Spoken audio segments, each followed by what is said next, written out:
Olá, eu sou Érica Tomás, professora da Universidade Federal do Maranhão e aluna do curso de especialização em análise de dados e inteligência artificial da UFMA.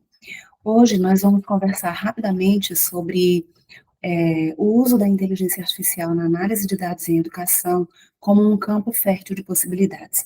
Para tanto, foram selecionados dois artigos, um deles publicado na Revista Brasileira de Informática na Educação, que tem quadros A4, e o outro publicado na revista Educação em Análise, que tem qualis B1. Bom, ambos os estudos trazem ferramentas analíticas que podem ser utilizadas no processo educacional, quer seja para aperfeiçoar o processo de avaliação educacional a partir de análises mais simples de dados, portanto, sem o uso de inteligência artificial, como aqui no estudo de Lima e colaboradores, publicado em 2021, quer seja para revisar a literatura e apresentar várias ferramentas de inteligência artificial que podem ser utilizadas na educação, como esse texto de Girafa e Coles e Santos, publicado em 2023. No primeiro artigo, os autores fazem uma análise de conteúdo das provas do ENAD, que é o Exame Nacional de Desempenho de Estudantes, que foi aplicado para alunos do curso de bacharelado em Ciências da Computação. Nesse estudo, eles, fazendo análise de conteúdos, como uma ferramenta para aperfeiçoar o processo avaliativo utilizado no Brasil, de forma a discriminar quais conteúdos de Ciências da Computação são mais efetivos de serem utilizados nas avaliações, e isso, dessa forma, poderiam apontar para o Ministério da Educação caminhos para as próximas avaliações. Os autores, eles fazem uma análise, uma descrição bem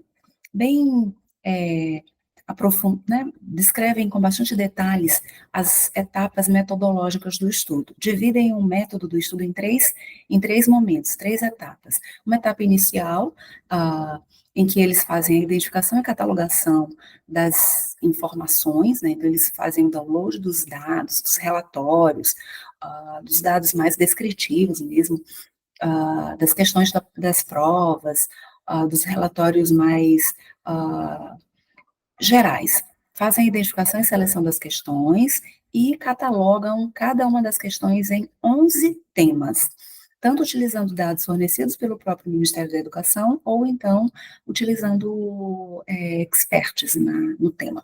Numa segunda etapa, eles fazem o agrupamento dos dados por tema, fazem o download dos microdados, extraem as respostas e calculam as pontuações de cada estudante por tema.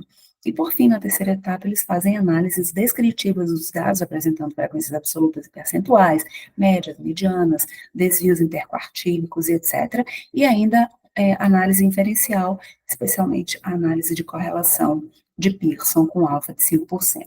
Alguns resultados, bem rapidamente, que os autores apresentam aqui, por exemplo, nessa figura, o que está em azul representa o percentual de acerto nos 5 anos em que o estudo foi desenvolvido, os anos em que houve a aplicação da ENAD para o curso de computação.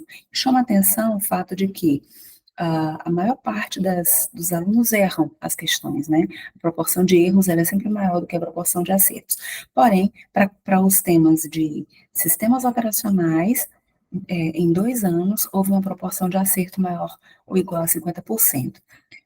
Para o tema inteligência artificial, no último ano também, uma proporção de acerto maior. O tema de ética, computador e sociedade também teve pontuação de acerto maior que 50%, e, por fim, o tema de engenharia de software teve, no ano de 2014, uma proporção de acerto maior que 50%.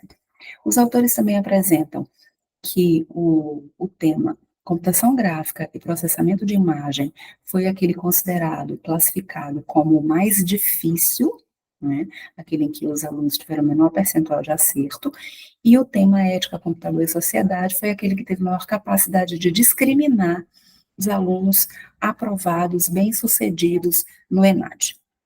O segundo artigo traz uma abordagem mais teórico-conceitual, né, do uso de ferramentas de inteligência artificial na educação. Os autores, eles fazem, apresentam o emprego de sistemas tutores inteligentes no campo da educação, são plataformas, né, utilizadas, empregando inteligência artificial para cursos à distância, né, ou semipresenciais. Discutem ainda conceitos como aprendizagem de máquina, mineração de dados, inteligência artificial, algoritmos, redes neurais e outros conceitos que são utilizados para identificar, compilar, organizar, analisar, reconhecer padrão, aprender e tomar decisões, predizer a partir de uma ampla variedade de dados e ainda para facilitar o processo ensino-aprendizagem, né, eles apresentam essa plataforma, né, os sistemas tutores inteligentes com aprendizado adaptativo, né, que são adequados, adaptados, aprendem de acordo com as necessidades dos alunos. E eles trazem exemplos tanto do STI como do STI com aprendizado adaptativo. Chama atenção aqui, particularmente para mim, o Duolingo, que está classificado nos dois exemplos e que eu particularmente utilizo para aprender idiomas e gosto muito.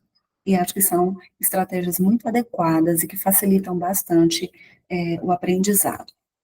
Bom, numa análise comparativa entre os dois estudos, eu particularmente fiquei bastante impactada com o fato de que, ainda no ano de 2021, né, o Estado brasileiro, o Ministério da Educação, não utiliza de forma sistemática ferramentas analíticas para o aperfeiçoamento dos seus processos educativos e dos seus processos avaliativos, como o próprio ENAD, né? De forma que pesquisadores do campo da educação têm implementado análises utilizando os dados do ENAD para lançar luz e ajudar o próprio Ministério da Educação a entender, né, e avançar nos seus processos. Isso nos mostra o quanto que o tema da inteligência artificial é ainda subutilizado pelo Estado brasileiro, nesse caso, no campo da educação. Portanto, a inteligência artificial representa um campo fértil de possibilidades. Todavia, precisamos ter cuidados éticos, porque ainda que hoje em dia estejamos ainda aprendendo, né, como fazer computadores realizarem coisas que atualmente os humanos fazem melhor, e assim otimizar, aperfeiçoar e até, em algumas situações, substituir o trabalho humano, por outro lado, quando nós já soubermos como fazer tudo isso, né, é preciso que reflitamos também em que tarefas e atividades ou serviços nós não queremos que as máquinas inteligentes façam, apesar de que elas possam fazer melhor até do que os seres humanos, porque afinal de contas, não queremos aqui uma revolução das máquinas e que a máquina substitua o homem, né? Então, esses dois textos me fizeram pensar no quanto que ainda precisamos avançar no Estado brasileiro com o uso da inteligência artificial, levando em conta questões éticas, claro. Aqui as duas referências utilizadas para esse trabalho. Muito obrigada.